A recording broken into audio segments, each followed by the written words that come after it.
భరద్వాజ్ గారు ఈరోజు రిలీజ్ అయినటువంటి నా సామిరంగా పరిస్థితి ఏంటి?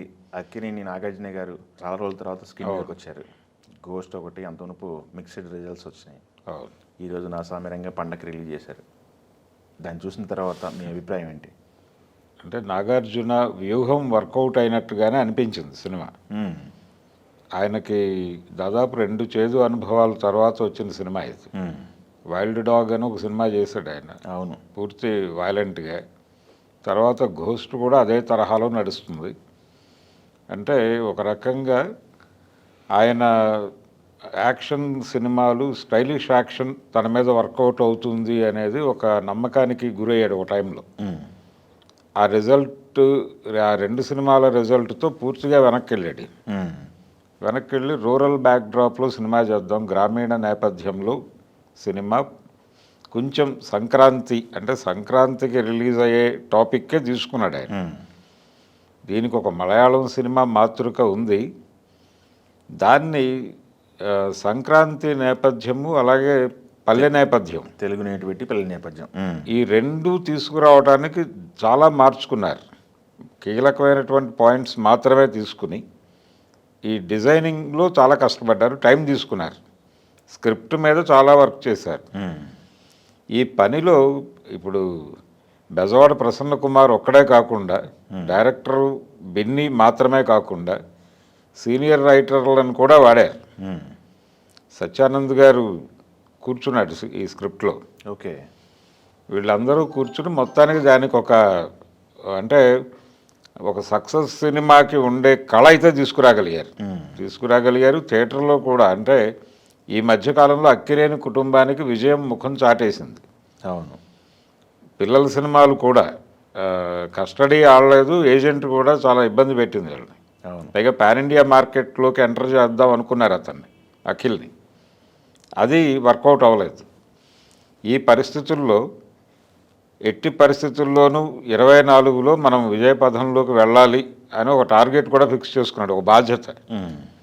ఆ బాధ్యతతో ఎక్కడా కూడా, అంటే ఆడియన్స్, థియేటర్లో కూర్చున్నటువంటి ఆడియన్స్ ఎక్కడా కూడా డిసప్పాయింట్ కాకూడదు అని చివరి నిమిషం వరకు, చివరి ఫ్రేమ్ వరకు కూడా చాలా జాగ్రత్తలు తీసుకుని చేశారు. ఎక్కడా కూడా అంటే ఆడియన్స్ లేచి వెళ్ళిపోయే పరిస్థితి లేకుండా చూసుకోగలిగారు. ఎంగేజ్ చేశారు టోటల్గా ఎంగేజ్ చేయటమే ఈ సినిమా సక్సెస్. ఓకే, అందుకని ఈసారి సంక్రాంతికి పెద్ద హీరోల సినిమాల్లో నాగార్జున విన్నర్గా మాట్లాడాలి, పెద్ద హీరోల సినిమాల్లో మాత్రమే. అదేలేండి. సినిమాలో మిగతా ఆర్టిస్టులు కూడా ఉన్నారు చాలామంది, దాదాపు నాగార్జున గారు, అలా నరేష్, రాజ్ తరుణ్, అవును, ఇట్లా పెద్ద ప్యాడింగ్ ఉంది కదా. అలానే ఉంది. నరేష్ క్యారెక్టరు, అంటే నరేష్ని ఈ తరహా సినిమాల్లో అతన్ని తీసుకున్న ప్రతిసారి ఒక సింపథెటిక్ క్యారెక్టర్ ఇవ్వటం అనేది ఆచారంగా మారిపోయింది. ఓకే, మీరు అంటే వేరే పెద్ద హీరోతో నరేష్ ఉన్నాడంటే అది త్యాగరాజు పాత్ర అవుతోంది. ఇది రొటీన్ అయిపోయే ప్రమాదం ఉంది దాదాపుగా. అంటే శంభో శివ శంభో దగ్గర నుంచి చూస్తున్నాం ఇది, శంభో శివ ఈ ధోరణి, మహర్షి ఇవన్నీ. అంటే ఒక రకంగా త్యాగం చేసేస్తాడు ఆయన సినిమాలో. ఇది ఒక సెంటిమెంట్గా మారిపోయే ప్రమాదం ఉంది. ఈ సినిమాలో కూడా తను చాలా బాగా పెర్ఫామ్ చేశాడు. నటుడిగా అల్లరి నరేష్కి వంక పెట్టాల్సిన అవసరం లేదు. పైగా తన అభిమాన నటుడితో నటిస్తున్నాను అనేటువంటి జోష్ కూడా కనిపించింది త్రూఅవుట్ సినిమా. చాలా యాక్టివ్గా ఉన్నాడు, చాలా ఎనర్జెటిక్గా ఉన్నాడు, ప్రామిసింగ్గా కూడా అనిపించాడు. డైలాగ్ డెలివరీ కావచ్చు, సినిమాని కొంత తన భుజాల మీద వేసుకున్నాడు తను, ఆ భారాన్ని. అలాగే డైలాగ్ డెలివరీకి సంబంధించి రాజ్ తరుణ్ కూడా చాలా పర్ఫెక్ట్గా వెళ్ళినాయి 2 క్యారెక్టర్లు.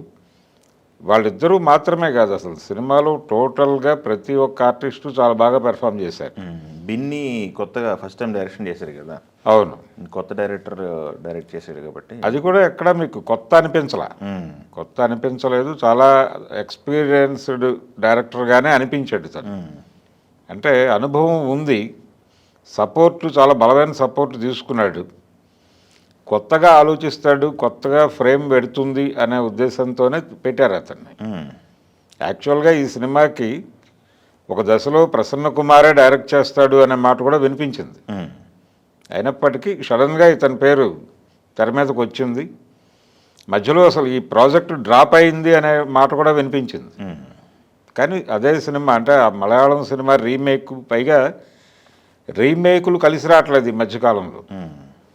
వరుసగా రీమేకులు ఫ్లాప్ అవుతున్నటువంటి సందర్భం మనం బ్రో చూసాం, దానికి ముందు భీమ్లా నాయక్ చూసాం, గాడ్ ఫాదర్, భోళా శంకర్ చూసాం, గాడ్ ఫాదర్ చూసాం.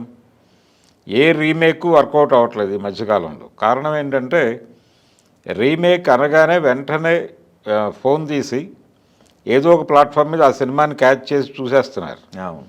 చూసి ఫస్ట్ లుక్ దగ్గర నుంచి రివ్యూలు చేసేస్తున్నారు, జడ్జ్ చేసేస్తున్నారు. అవును, దాంతో పోల్చి రివ్యూలు చేసేస్తున్నారు జనాలు. అందుకని రీమేకులు వర్కౌట్ అవ్వటం లేదు అనేటువంటి భయం పట్టుకుంది ఇండస్ట్రీకి. ఈ సినిమా రీమేక్ అనేసరికి దాని మీద ఎక్కువ స్ట్రెస్ ఇచ్చి మాట్లాడారు. రీమేక్ అని చూడకండి, మేము టోటల్గా మార్చాము, మీకు సెంట్రల్ పాయింట్ మాత్రమే తీసుకున్నాం తప్ప మిగిలిందంతా మార్చేసాం మేము, రీమేక్ అనుకుని థియేటర్కి రావద్దు అని బలంగా చెప్పారు అందరూ. అది నిజంగానే దాని మీద కసరత్తు చేశారు. దాని మీద చేసినటువంటి శ్రమే సినిమాని నిలబెట్టింది ఒక రకంగా. అంటే చివరి నిమిషం వరకు, చివరి ఫ్రేమ్ వరకు జనాలను కూర్చోబెట్టగలిగారు, ఎంగేజ్ చేయగలిగారు, అలాగే ఎంటర్టైన్ చేయగలిగారు, ఎమోషనలైజ్ చేయగలిగారు కొన్ని సీన్స్. అందరు ఆర్టిస్టుల సపోర్ట్ కూడా బాగుంది. పర్టికులర్గా హీరోయిన్ క్యారెక్టర్ చేసిన అమ్మాయి కూడా చాలా బాగా పెర్ఫామ్ చేసింది. ఆ క్యారెక్టర్ వేరియేషన్స్ ఉన్నాయి, క్యారెక్టర్లో కూడా క్యారెక్టర్లో వేరియేషన్స్ ఉన్నాయి. నాగార్జునకి అంటే ఒక రకంగా పర్ఫెక్ట్ జోడీ అనే అనుకోవాలి ఈ టైంలో. రెండోది వింటేజ్ హీరోలతో ఎలాంటి స్క్రిప్టులు చేయాలి అనేటువంటి ఒక కన్ఫ్యూజన్ నడుస్తోంది. వింటేజ్ హీరోతో జెన్యూన్ కంటెంట్ చేసుకుంటే వర్కౌట్ అవుతుంది అనేది భగవంత్ కేసరి ప్రూవ్ చేసింది. ఇప్పుడు ఇది కూడా జెన్యూన్గానే వెళ్ళారు.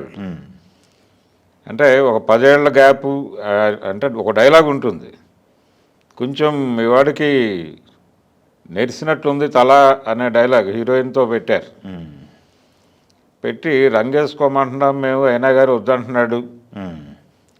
ఆ ఏరియాలో కొంచెం ఏజ్డ్ అనే విషయాన్ని ఇలా ఎస్టాబ్లిష్ చేసుకుంటూ ఎక్కడ వాళ్ళ వయసు దాచి పెట్టే ప్రయత్నము, లేకపోతే ఇప్పుడే 10th క్లాస్ పాస్ అయ్యి వచ్చాడని చెప్పే ప్రయత్నము చేయట్లా.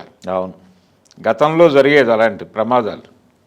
కాబట్టి అలా వింటేజ్ హీరోలతో ఎలాంటి సినిమాలు చేస్తే వర్కౌట్ అవుతాయి అనేది భగవంత్ కేసరి తర్వాత సామిరంగా సినిమా నిలబెట్టింది. ఇంకొక విషయం ఏంటంటే ఈ టైటిల్, ఈ సినిమాకి వాడిన టైటిల్ నాసామి రంగా అనేది అక్కినేని నాగేశ్వరరావు గారి సిపాయి చెన్నై సినిమాలో పాట, చాలా పెద్ద హిట్ సాంగ్. నా జన్మభూమి ఎంతో అందమైన దేశము అని మొదలవుతుంది. దానిలో నాసామి రంగా అని పాడుతూ వెళ్తాడు ఆయన. అక్కడి నుంచి తీసుకున్నారు. ఆ సినిమా అంటే తెలుగు తమిళ్లో చేయటం వలన వర్కౌట్ అయింది, కానీ నిజానికి వాళ్ళు అనుకున్న రేంజ్ సక్సెస్ రాలా. రామనాయుడు గారి సినిమా అది. దాని తర్వాత చేసిన ప్రేమనగర్ పెద్ద హిట్ అయింది. శాస్త్రీరావు గారు డైరెక్టర్ ఆ సినిమాకి. ఇప్పుడు అంటే దాంతో పోలిస్తే వీళ్ళు ఎక్కడైతే ఆ పాట తీసుకున్నారో ఆ సిపాయి చెన్నై సినిమాతో పోలిస్తే దాని మీద చాలా పెద్ద హిట్ ఇది. అట్లా ఒక రకంగా నాగేశ్వరరావు గారిని సంతృప్తి పరిచేటువంటి సినిమా కూడా అయింది ఇది. సంక్రాంతి రేసులో మిగిలిన సినిమాలతో పోలిస్తే ఇది కొంత పెద్ద హీరోల సినిమాల్లో, పెద్ద హీరోల సినిమాల్లో ఇది కొంచెం బెటర్ ప్లేస్లోనే ఉండే అవకాశం అయితే ఉంది సినిమా. ఓకే, చూద్దాం. టోటల్గా సినిమా మనం కథలోకి వెళ్ళొద్దు, కానీ బాగానే ఉంది సినిమా.